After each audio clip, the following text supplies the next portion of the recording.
Buenas noches. Esto es Corrientes, antes y ahora. Programa histórico, cultural, una mirada al pasado, una visión del presente. Programa de 1 hora de duración. Se transmite por Canal 4, Cabletel, Mercedes, Corrientes. Los días martes de 21 a 22 horas. Se reitera miércoles, luego del informativo de este canal, y se lo carga en YouTube. Estas historias son verídicas, las que viví y reviví en mis largas travesías por los campos correntinos. Otras que escuché de personas que las protagonizaron, donde se reflejan fielmente, sin aditamentos políticos, religiosos o sociales, a los hombres y mujeres productos de la tierra correntina, las empresas grandes y pequeñas que empujaron la rueda del progreso. Son ellos, no otros, los protagonistas de Corrientes, antes y ahora. En este programa tienen cabida todos los temas que nos ayuden a descifrar nuestro patrimonio intangible. Agradecimiento a Griselda Montiel, a Omar Tunino Lugo, Romina Lugo y José María Calderón. Un agradecimiento también especial a nuestros anunciantes que hacen posible que podamos emitir este programa, y también a las personas que nos llaman, que nos contactan allí caminando por la calle o nos mandan algún tipo de mensaje diciendo que les gusta el programa y también aportando muchos datos. El 9 de julio, la comunidad de la parroquia Itatí celebró el día de su santa patrona. Tenemos unas fotos de la procesión, estas fotos gentileza de la señora viceintendente Juanita Gatto. Allí entonces están las fotos de la procesión que, como dije, se celebró el 9 de julio, el día de la santa patrona. Una gran adhesión. Esta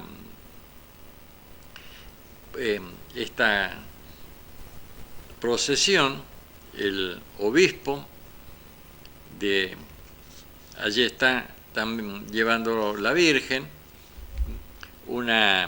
Entonces el barrio Itatí estuvo conmemorando el día de su santa patrona. Allí entonces están las fotos de la procesión que fue esto el 9 de julio. La comunidad de la parroquia Itatí celebró el día de su santa patrona. ¿Qué pasó un 9 de julio de 1816? ¿Y quiénes participaron? Se trata de un hecho histórico que marcó un antes y un después para el territorio argentino. La declaración de la independencia de la Argentina fue una decisión tomada el martes 9 de julio de 1816 por el Congreso de Tucumán. Todos los 9 de julio en nuestro país son una celebración patriótica, ya que se conmemora el día en que se firmó la Declaración de la Independencia de la República Argentina. Qué importante esto, ¿no? La Declaración de la Independencia de la República Argentina. En 1816, en la sesión del Congreso de Tucumán, las Provincias Unidas del Río de la Plata proclamaron la independencia política de la monarquía española y renunciaron a cualquier otro tipo de dominación extranjera del territorio argentino. Sin dudas que semejante acontecimiento, reitero, ocurrido en 1816, no fue una decisión que se tomó de un día para otro, sino que en mayo de 1810 comenzaron las discusiones sobre cuándo y cómo se declararía la independencia. Los miembros de la Junta Grande no lograban un acuerdo. Mientras Mariano Moreno y sus seguidores querían encaminarse hacia una clara declaración de independencia y agregarle a la revolución política cambios sociales y económicos, el sector, encabezado por Cornelio Saavedra, establecía un plan gradual, modificaciones que no alteraban el orden social y económico de la colonia. Pero ¿qué pasó el 9 de julio de 1816? El fin de una era de dominación. En julio de 1816, Ignacio Álvarez Thomas, en reemplazo de José Rondó, supremo director de las Provincias Unidas del Río de la Plata, convocó a un Congreso General Constituyente en la ciudad de Tucumán. El primer debate se centró en la forma de gobierno. La mayoría de los congresales estaban de acuerdo con establecer una monarquía constitucional, que era la forma más aceptada en Europa. Una de las pocas repúblicas era los Estados Unidos de Norteamérica, que no adoptaron la monarquía. Fray Justo Santamaría de Oro propuso que antes de tomar cualquier resolución sobre la forma de gobierno había que consultar a los pueblos de todo el territorio. Las discusiones entre monárquicos y republicanos siguieron cada vez más acaloradas, pero sin llegar a ningún acuerdo. Una comisión compuesta por los diputados Gascón Sánchez de Bustamante y Serrano redactó un plan de trabajo para el Congreso, en el que se incluía el demorado tema de la independencia, que ponía nervioso al gobernador intendente de Cuyo, el general José Francisco de San Martín.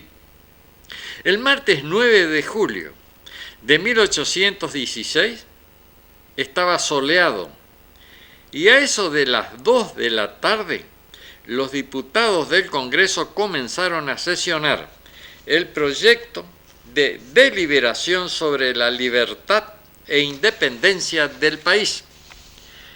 El hecho histórico tomó lugar en la casa de Francisca Bazán de Laguna, actualmente Casa de Tucumán, declarada en 1941 Monumento Histórico Nacional. Bajo la presidencia del sanjuanino Narciso Laprida, el secretario Juan José Paso preguntó a los congresales si querían que las provincias de la Unión fuesen una nación libre de los reyes de España y su metrópoli. Todos los diputados aprobaron primero la propuesta de Paso. En medio de aclamaciones fue firmada el Acta de la Independencia. Ahí está el Acta de la Independencia. Quiero aclarar que esta acta por muchos años estuvo perdida, la original. Y hace muy poco la aduana argentina, obviamente, estaba haciendo una investigación por un requerimiento desde Chile, que se habían perdido algunas cosas, encontraron el acta original, realmente un grandísimo documento. Bueno, de esta manera quedaba expresamente rechazada toda fórmula intermedia que habilitara algún tipo de protectorado. Se trató, pues, de una manifestación clara, acorde con el pedido del general José de San Martín, declarar la independencia absoluta de las Provincias Unidas respecto a la corona española y de toda otra dominación extranjera, según la fórmula agregada a la proclama días después de las siguientes sesiones del Congreso.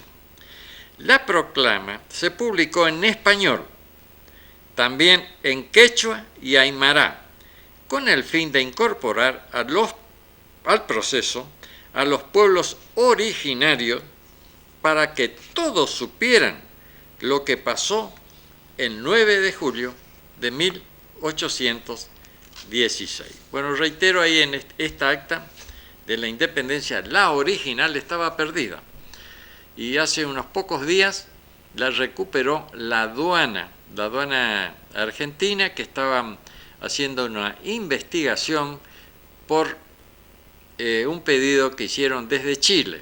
Bueno, hicieron unos allanamientos y encontraron este grandísimo documento. Ahora vamos a ir a la historia de María Catalina. Día de la Bandera. ¿Por qué se celebra el 20 de junio?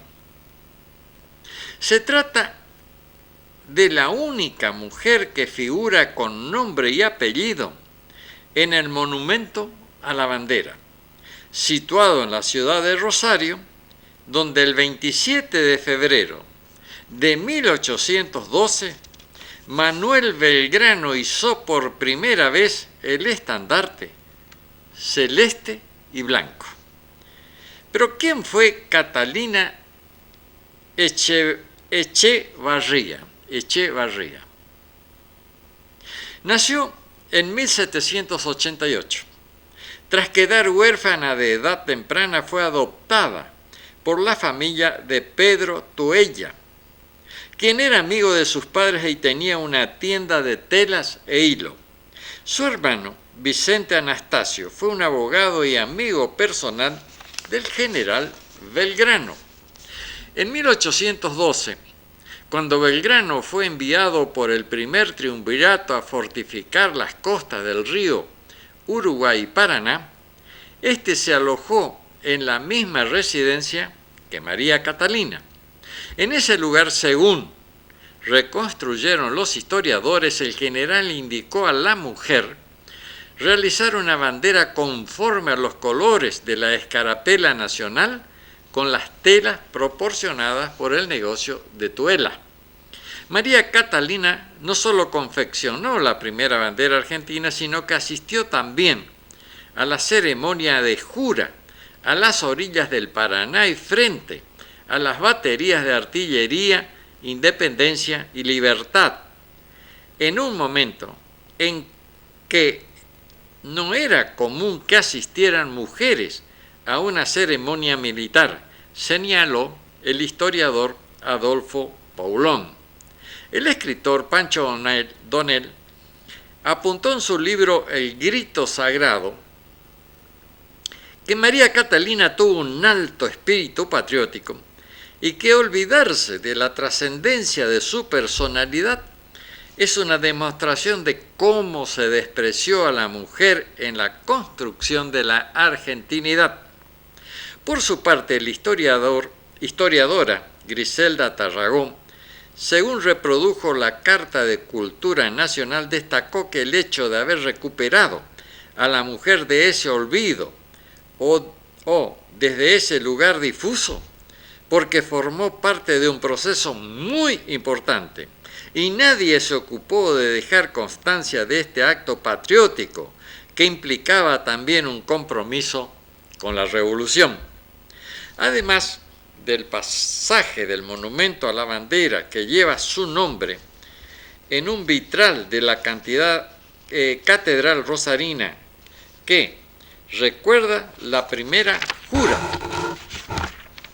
Observar a María Catalina a la derecha de la imagen. A su vez, un bajorrelieve del artista Eduardo Barnes, ubicado en la sala de honor del monumento a la bandera, representa a María Catalina ofrendando la bandera, y un óleo del pintor Pedro Balaguer titulado Jura de la Bandera 1812 muestra a Belgrano, la tropa y el pueblo jurando la bandera y, bajo la misma, a María Catalina presidiendo la ceremonia en un vaporoso vestido blanco. Bueno, entonces la recuperamos. Bueno, el 10 de julio se celebra en toda la Argentina el Día de la Ganadería. Cada año se festeja este día para reconocer el trabajo del productor y la actividad. Estas fotos que estamos viendo, que vamos a ver, o que van a ver los televidentes, pertenecen a la doctora Lucía Pears, veterinaria, ella, y aficionada a muy buenas fotografías. Entonces, el Día de la Ganadería se celebra el 10 de julio en honor a la fundación de la Sociedad Rural Argentina. La entidad se creó un día como hoy en 1866. La ganadería es sumamente importante para el país, para la Argentina. La Argentina era el granero del mundo y también el carnicero del mundo. Nuestros campos se poblaron de hacienda y luego esta hacienda se fue mestizando, se importaron toros, se realizaron exposiciones. En Mercedes se realizó la primera exposición feria de Corrientes. En Mercedes Corrientes, la primera exposición feria hace más de 100 años. Y allí comenzó una época de cruzamiento, de genética, de mejoramiento animal. Esto se fue avanzando con el tiempo y fundamentalmente las grandes empresas que adquirieron muchas tierras en este departamento y en otros, fueron que ellos con su poderío económico pudieron avanzar. Ahí se ve hermosos toros, una genética extraordinaria, pudieron avanzar en el mejoramiento animal, cosa que no ocurrió con los pequeños o muy pequeños productores que no tenían y aún no tienen los medios como para mejorar su ganado. Yo en un momento presenté al INTA, no sé si a la Intendencia también fue ya hace unos años atrás, para realizar un mejoramiento sustancial al pequeño productor, es decir, en uno de los parajes instalar una estación de inseminación artificial, y bueno, di todos los detalles, cómo se podían hacer. Me dijo el director del INTA de entonces que era un muy buen plan, pero era tan bueno que no se llevó adelante. Bueno, decía entonces que la ganadería fue la que impulsó el crecimiento argentino. Se pudo industrializar el país porque las industrias pagaban bajos sueldos, porque la comida que aportaba el productor agropecuario, en especial el ganadero, la carne, y el agricultor, el trigo, para el pan, eran muy baratos. Entonces la industria estaba subsidiada, y no sé si no sigue, subsidiada por el campo. Por esta razón el campo, el dinero que aportaba el campo iba y sigue yendo a parar a las grandes ciudades. Y por eso es que la gente se va a buscar mejor trabajo, que los que le pueden proporcionar acá no tienen mejoras, no hay internet o muy poco, no había electricidad y demás, se iban a las grandes ciudades y allí se repoblaron, se sobrepoblaron, y es lo que pasa ahora en las villas y demás.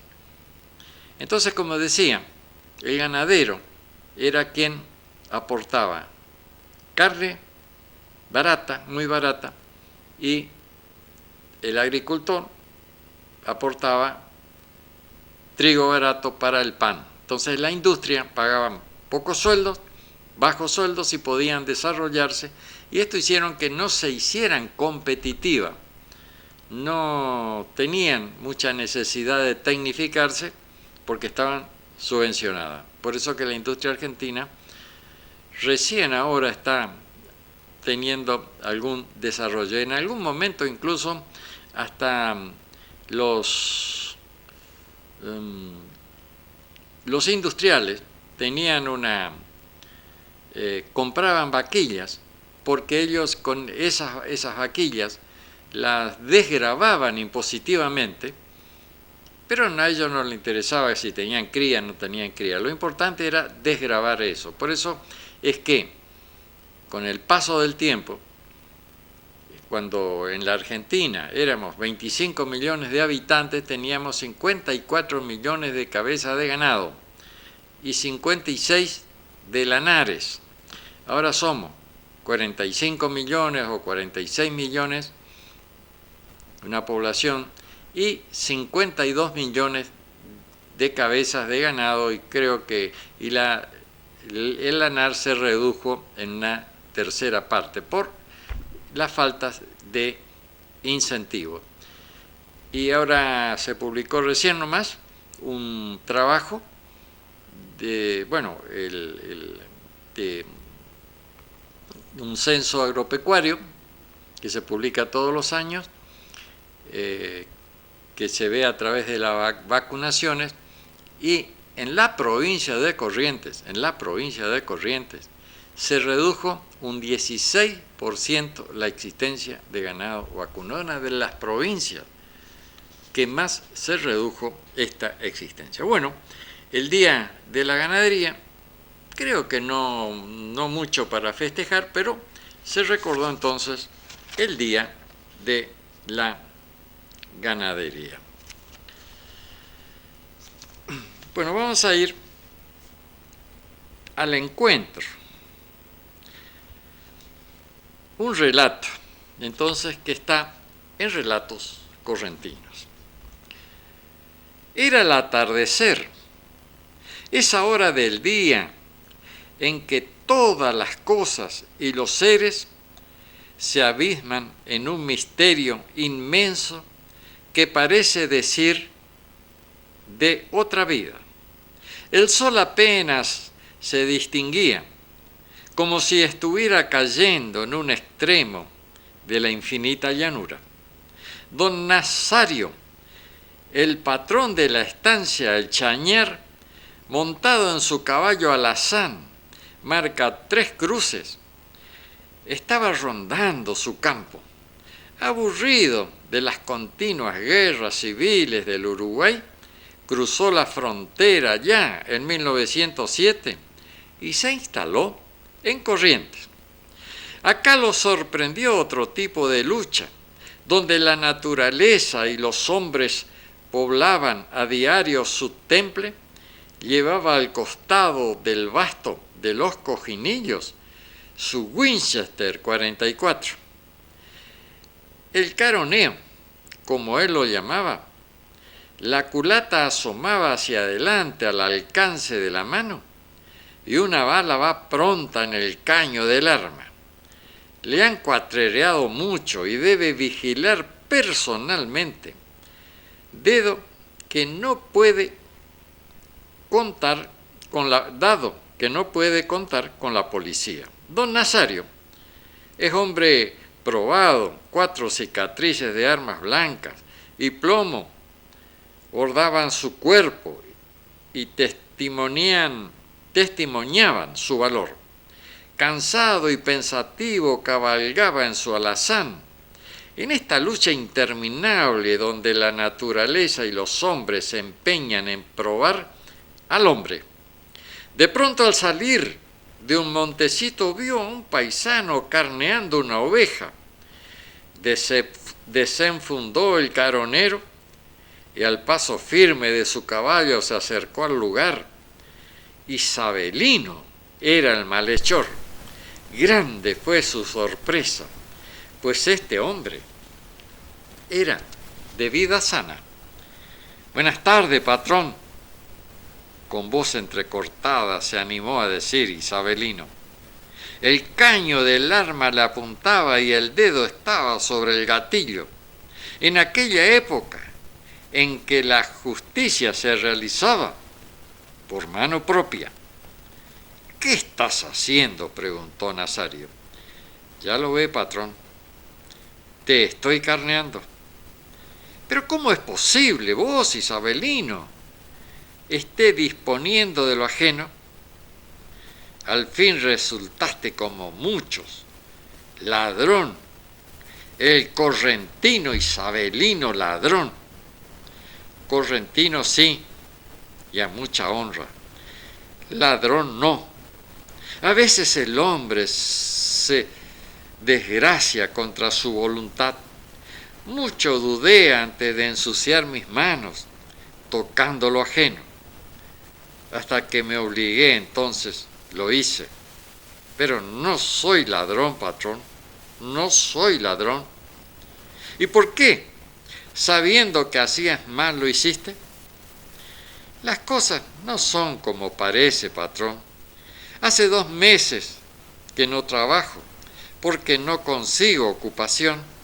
Mis animalitos ya lo he terminado. Comestible no me queda, ni siquiera una cebadura de hierba para el mate. El almacenero no me fía. Y tengo una mujer y 5 hijos, 5 cachorros que alimentar. Y no hay con qué, patrón. Correntino necesitado, apretado por la necesidad, pero no ladrón. Te juro que no, patrón. Hace de mí lo que quiera, porque estás en tu campo, estás en tu ley, y yo te he faltado. Pero no me llames ladrón. Hubo un largo silencio meditativo de don Nazario. El bien poblado y bien criollo patrón del Chañar de pronto dijo: ¿qué tal está el costillar para un asado? Y lindo de más, patrón, contestó aliviado el otro hombre. Bien, pasámelo, que lo voy a llevar para que esta noche el resto que te queda para vos estaquea el cuero, que no se pierda, y se lo regalás a tu mujer. Andá por la estancia, que te voy a dar trabajo. Al despedirse, dijo Isabelino: hasta mañana, patrón. Hasta mañana, respondió don Nazario, y le pasó la mano. En esa hora del atardecer inestable y vaga, en que todos los seres y las cosas tenían algo nuevo y eterno que decir, como si el Espíritu de Dios hubiera descendido sobre la tierra. Bueno, muy bien. Ahora vamos a ir a un chamamé, Fruto Prohibido, por González Maidana.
que solo este amigo no alimente otra ilusión.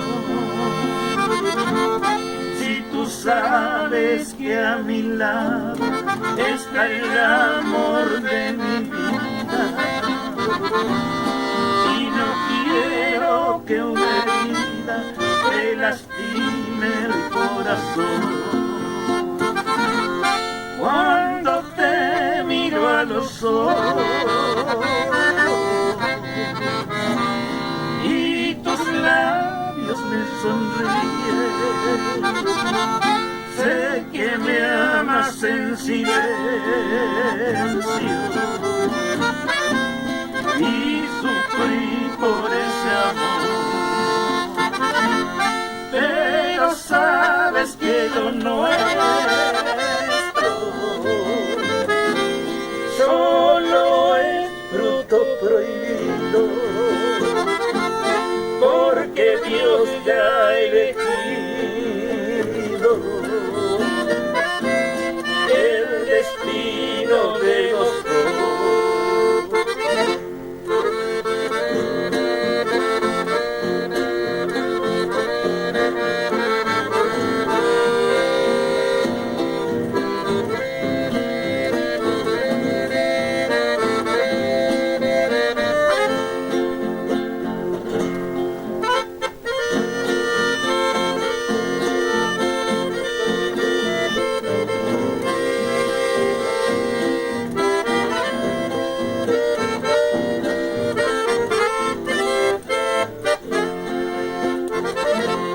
Cuando te miro a los ojos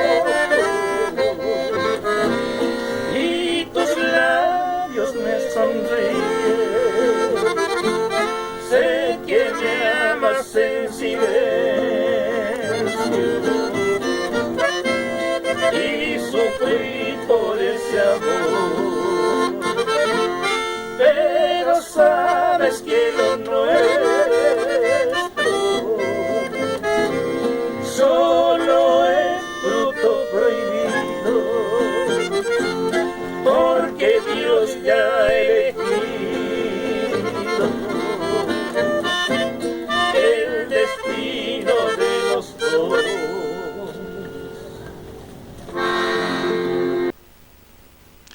Bueno, Fruto Prohibido por González Maidana. Ahora vamos a ir a la telenovela Justicia. Andrea, una mujer de valor, una mujer de campo, comenzó a trasladar las cosas a la casa de su madre. Las plantas, las gallinas, los muebles, las lecheras, los caballos, la jardinera. El día fijado para el remate se acercaba inexorablemente y Andrea afrontaba la situación. No se lamentaba. Sabía que su marido quería estar solo. Faltaban 24 horas para que lo pierdan todo. Todo lo que le había dejado su padre, y era una batalla que debía darlo solo.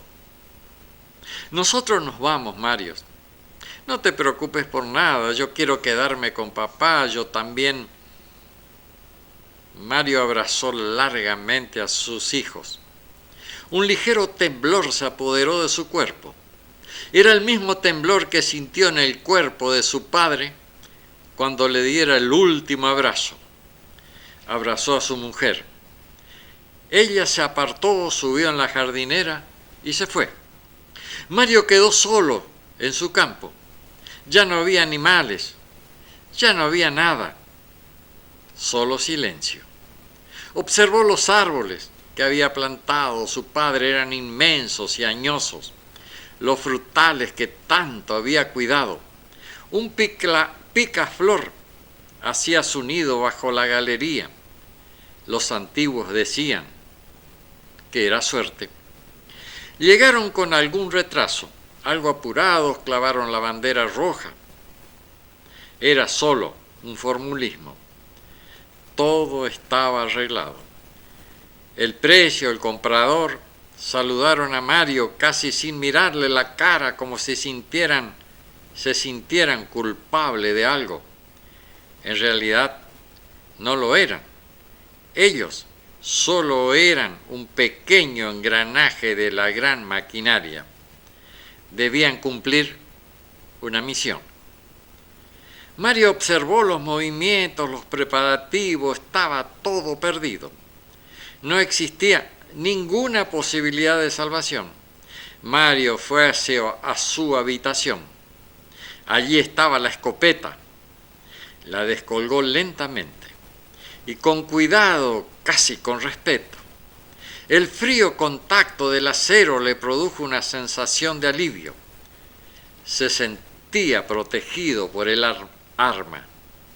El espíritu de su padre estaba allí, en esa escopeta. Se sintió reconfortado.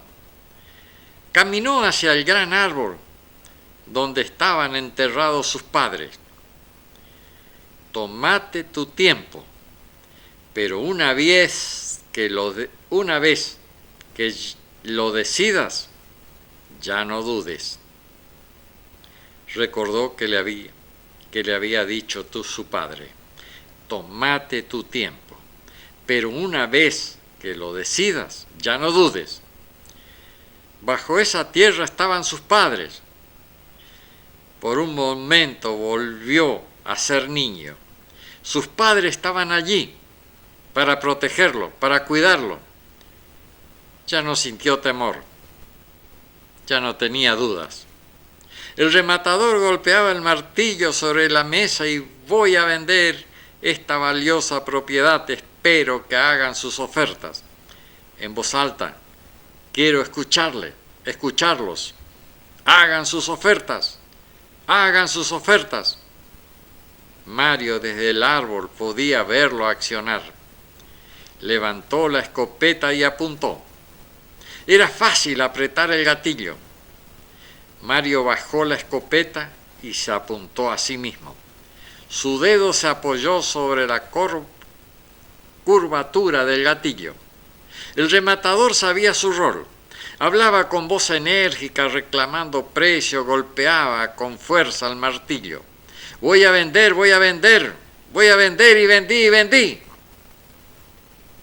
Golpeó con fuerza el martillo sobre la mesa.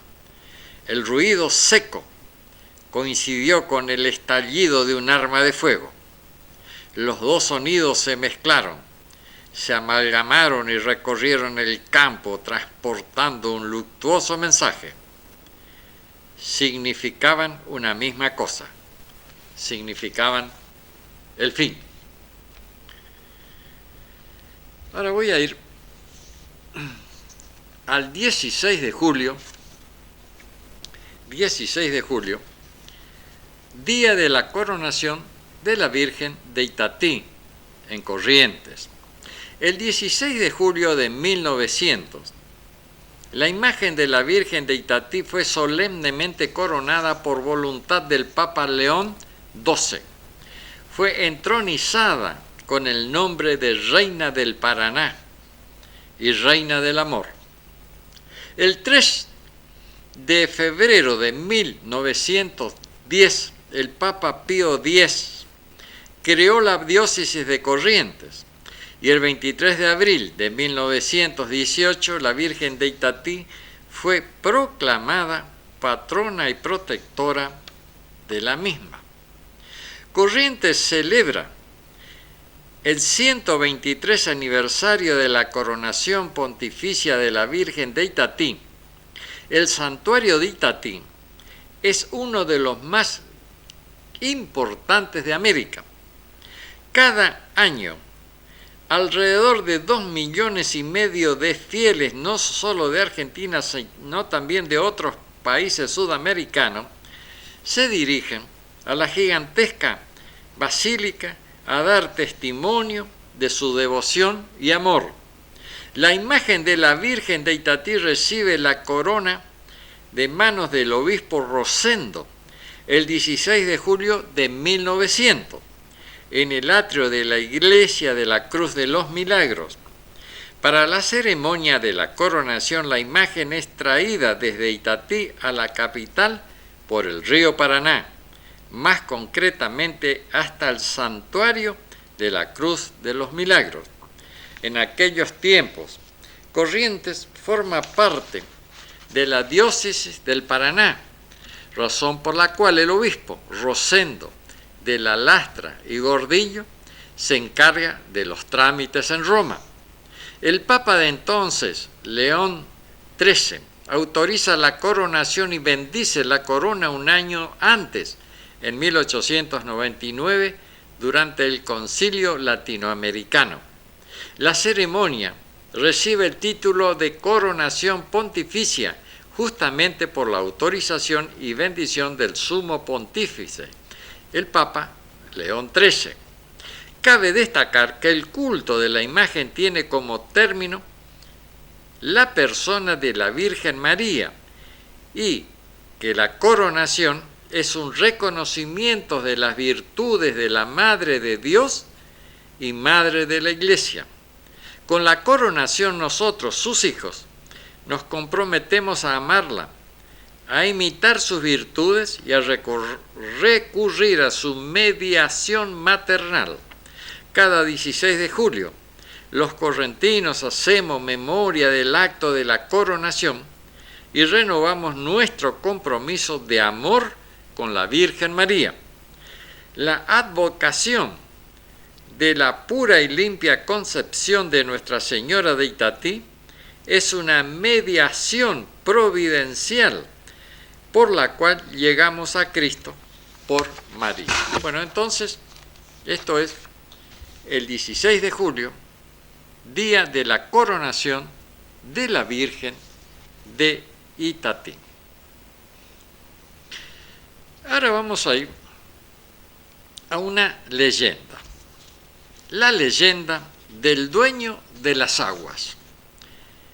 El Iberá o Iberá es la más extensa de las reservas naturales argentinas.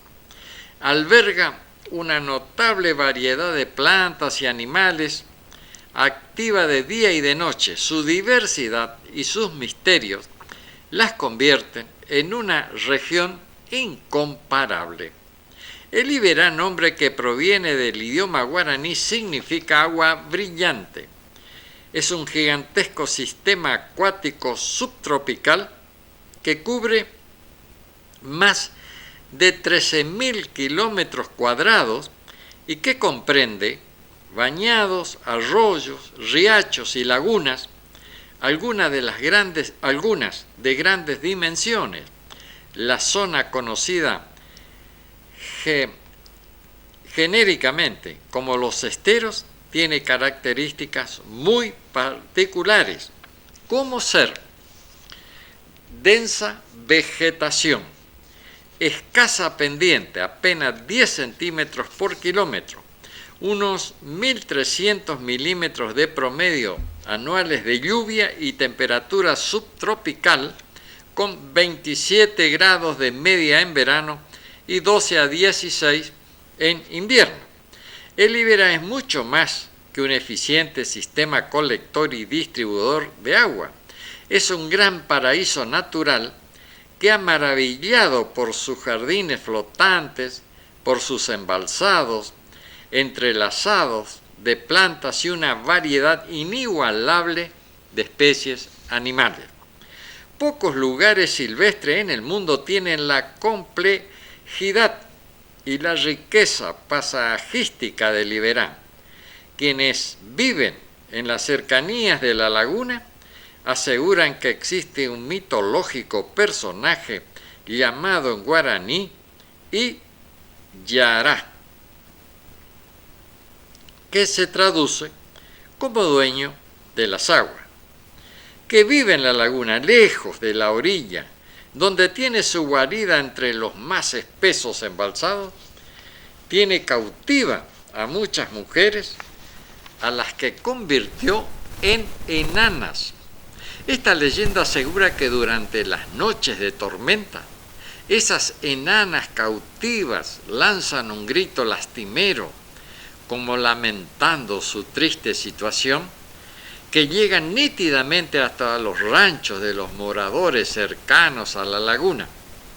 Algunos viejos vecinos cuentan que conocieron a gentes que vieron a ese personaje, un enano de grandes ojos, de color rojo, que posee barbas muy largas y que el cabello también es largo y de color rojo, y aseguran que Iyará se transforma en un flamenco que está dotado de plumas aterciopiladas, que constituyen un atractivo para las jóvenes, las que no pueden resistir el deseo de atraparlo y que, al intentarlo, son atrapadas y convertidas en enanas para siempre.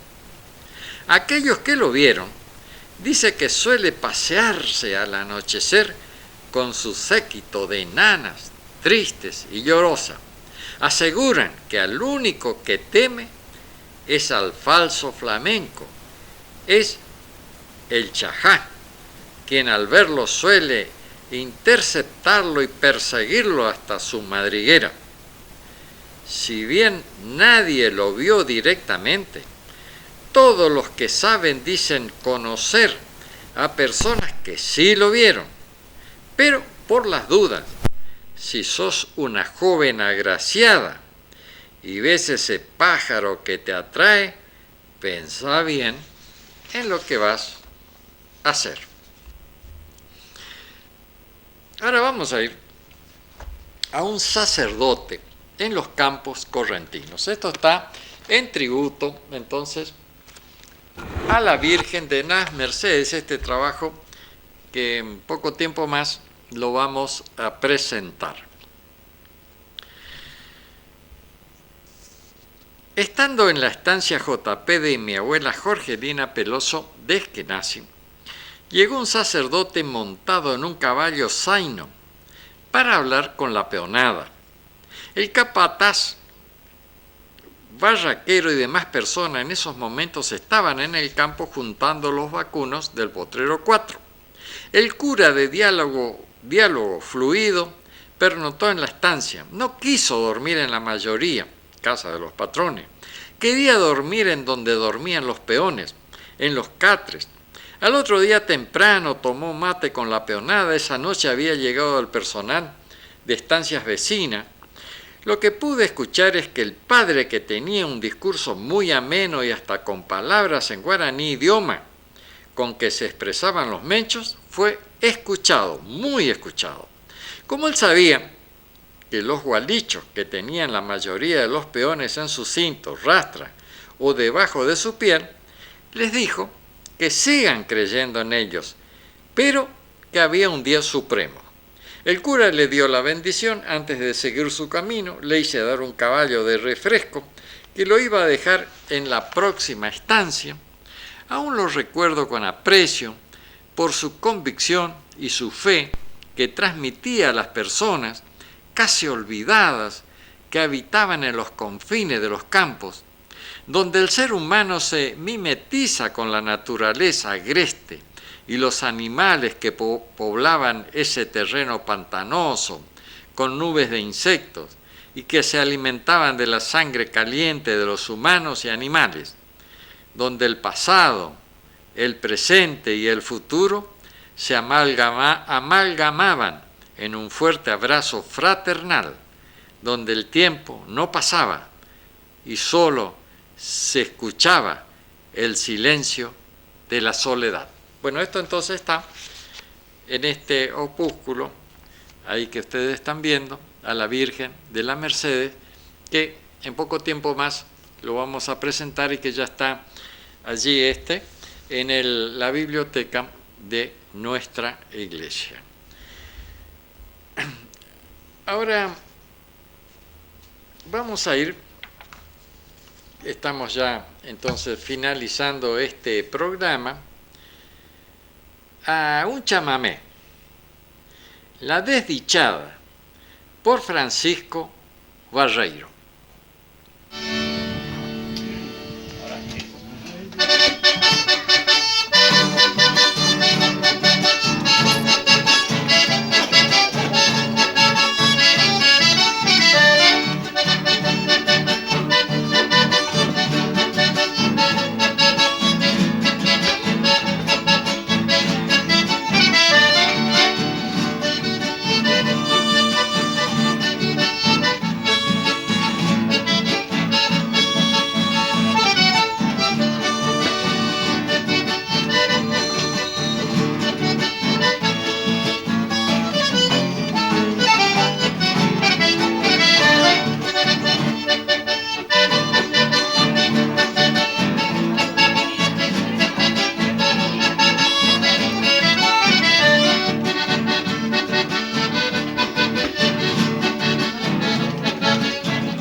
La desdichada por Francisco Bereiro. Bueno, esto ha sido todo para este programa. Si el destino así lo permite, el próximo martes a partir de la hora 21 estaremos nuevamente con un programa de similares características, recordando que mañana, miércoles, a partir de la hora 14, una vez finalizado el informativo de este canal, este programa va a ser reiterado y también va a ser cargado en YouTube. Tengan ustedes muy buenas noches, muchas gracias y buenas vacaciones de invierno.